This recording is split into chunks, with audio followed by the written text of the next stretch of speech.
बिस्मिल्लाहिर्रहमानिर्रहीम। ब्लॉक 7 से FRC 20 inspecting and diagnosing surgical site infections.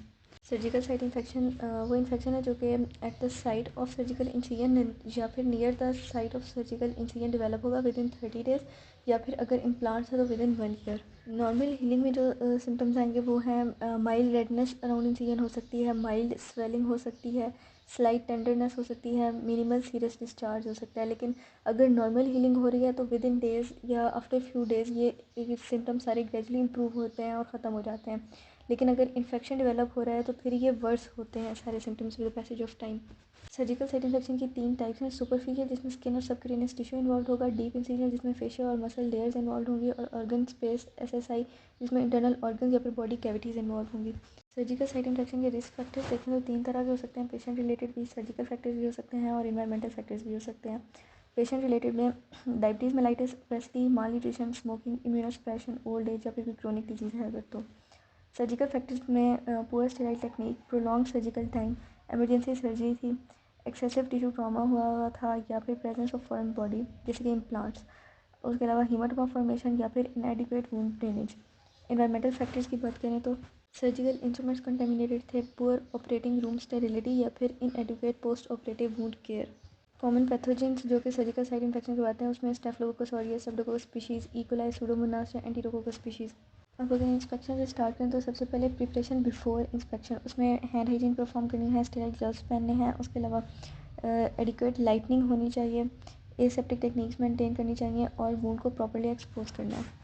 Inspection में कौन कौन से बॉडी साइज देखे हैं वो redness, swelling, pus discharge, wound, edge separation, necrotic tissue या फिर एब्सेस फॉर्मेशन। सर्जिकल इंसिजन से 1 to 2 सेंटीमीटर बियॉन्ड अगर एक्सटेंड करिए रेडनेस तो इसका मतलब है कि इन्फेक्शन हो सकता है।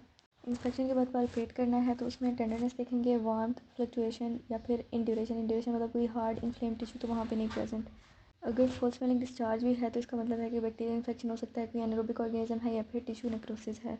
सर्जिकल साइट इन्फेक्शन के अगर लोकल साइंस की बात करें तो उसमें पेन है due to increased inflammatory response, redness होगी ड्यू टू वेजोडाइलेशन, हीट होगी मतलब ब्लड फ्लो वहाँ पे इंक्रीज हुआ होगा तो हीट फील होगी, उसके अलावा स्वेलिंग होगी टिश्यू एडिमा की वजह से, पोलन डिस्चार्ज होगा बैक्टीरिया की प्रेजेंस की वजह से।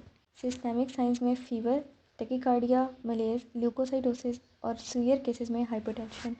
डायग्नोस्टिक इन्वेस्टिगेशन में वुंड स्वैब है फॉर कल्चर, इसमें कॉस्टिव ऑर्गेनिज्म का पता चल सकेगा जिसकी वजह से अप्रोप्रिएट एंटीमाइक्रोबियल थेरेपी स्टार्ट हो सकती है। ब्लड टेस्ट में CBC में ल्यूकोसाइटोसिस डिटेक्ट हो सकता है, उसके अलावा सी रिएक्टिव प्रोटीन हो सकती है जो कि मार्कर है इन्फ्लेमेशन का, उसके अलावा ESR रेज हो सकता है, ये भी इन्फ्लेमेटरी इंडिकेटर है।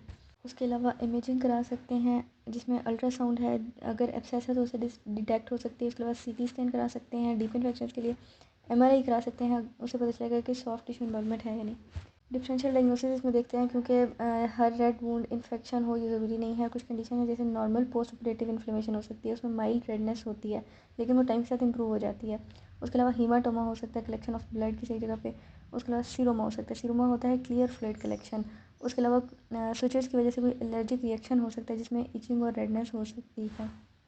SSI के डायग्नोस्टिक क्राइटेरिया की बात करें तो इन 4-5 चीज़ों में से अगर कोई एक भी प्रेजेंट है या सारी भी प्रेजेंट हो सकती हैं तो इन्फेक्शन कंफर्म हो जाता है, जिसमें पुरलेंट ड्रेनेज है from incision.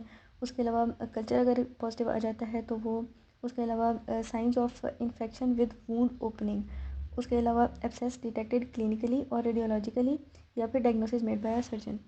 Surgical site infection को अगर ट्रीट नहीं किया तो उसे कॉम्प्लिकेशंस क्या डेवलप हो सकती हैं। एब्सेस फॉर्मेशन हो सकती है, सेप्सिस हो सकता है, delayed healing, chronic wound development हो सकती है, उसके अलावा ऑर्गन स्पेस इन्फेक्शन भी डेवलप हो सकता है।